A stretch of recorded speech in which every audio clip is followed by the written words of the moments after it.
વરસાદની પણ કરી લઈએ। નવરાત્રિની વિદાય થઈ ચૂકી છે અને દિવાળીને હવે ગણતરીના દિવસો જ બાકી રહ્યા છે, પરંતુ વરસાદ હે કે માનતા નહીં। મેઘરાજા હજુ વિદાય લેવાનું નામ નથી લઈ રહ્યા। હવામાન વિભાગ કહે છે કે આ અઠવાડિયે ફરી વરસાદ આવશે, ત્યારે એ જોઈ લઈએ કે આ વરસાદ હજી ક્યાં કેટલો પડવાનો છે અને એમાં તમારા શહેર કે જિલ્લાનું નામ છે કે નહીં।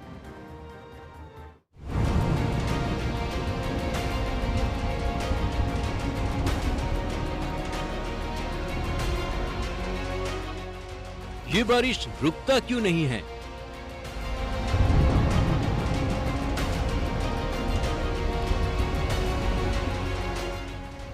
તમને એવો સવાલ થશે કેમ કે ઓક્ટોબર શરૂ થઈ ગયો, દિવાળી આવી પહોંચી અને હજુ પણ વરસાદની વિદાય નથી થઈ અને હજુ નજીકમાં થવાની પણ નથી।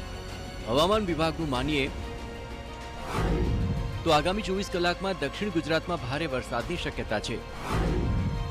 8 થી 13 તારીખ સુધીમાં પણ રાજ્યના વિવિધ જિલ્લાઓમાં વરસાદનું અનુમાન છે। આગામી 3 થી 4 દિવસ બાદ ચોમાસું રાજ્યમાંથી વિદાય લઈ શકે છે। અમદાવાદમાં એકાદ બે દિવસ હળવા વરસાદની શક્યતા છે, તો દક્ષિણ ગુજરાતમાં વલસાડ, સુરત અને તાપીમાં પણ વરસાદની સંભાવના છે। નવસારી અને ડાંગ જેવા જિલ્લાઓમાં પણ ભારે વરસાદ વરસી શકે છે। આ ભારે વરસાદને કારણે ખેડૂતો અને નીચાણવાળા વિસ્તારોમાં સચેત રહેવાનું હવામાન વિભાગ દ્વારા જણાવાયું છે।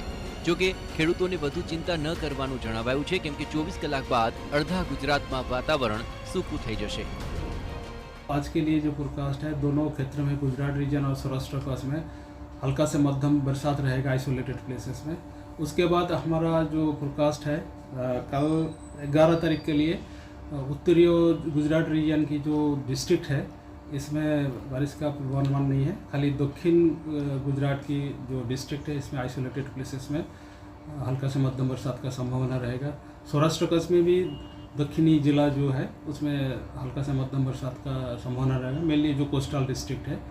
और फिर उसके आगे डे 3 मतलब 12 अक्टूबर को इसमें इधर सौराष्ट्र कच्छ में अमरेली भावनगर के लिए हम आइसोलेटेड प्लेसेस में रेनफॉल दे रहे हैं। આવનારા 3 દિવસ બાદ વરસાદની તીવ્રતા ઘટશે, પરંતુ વેસ્ટર્ન ડિસ્ટર્બન્સને કારણે શક્તિ વાવાઝોડું ડિપ્રેશનમાં બદલાવાથી થોડા સમય વરસાદી માહોલ બની રહેશે। જોકે દરિયાકાંઠે TC1 સિગ્નલ લાગુ છે, જેના કારણે દરિયાકાંઠાના લોકો અને માછીમારોને સાવચેત રહેવાની સૂચના અપાઈ છે। તો હવે સવાલ એ થાય છે કે ચોમાસું વિદાય ક્યારે લેશે? તો હવામાન વિભાગના જણાવ્યા અનુસાર શક્તિ વાવાઝોડું ડિપ્રેશનમાં ફેરવાયું છે અને વેસ્ટર્ન ડિસ્ટર્બન્સને કારણે વરસાદની શક્યતા છે। જોકે 3 થી 4 દિવસમાં ચોમાસું રાજ્યમાંથી વિદાય લઈ શકે છે। મતલબ કે હાલ તો થોભો અને રાહ જુઓ જેવી સ્થિતિ છે।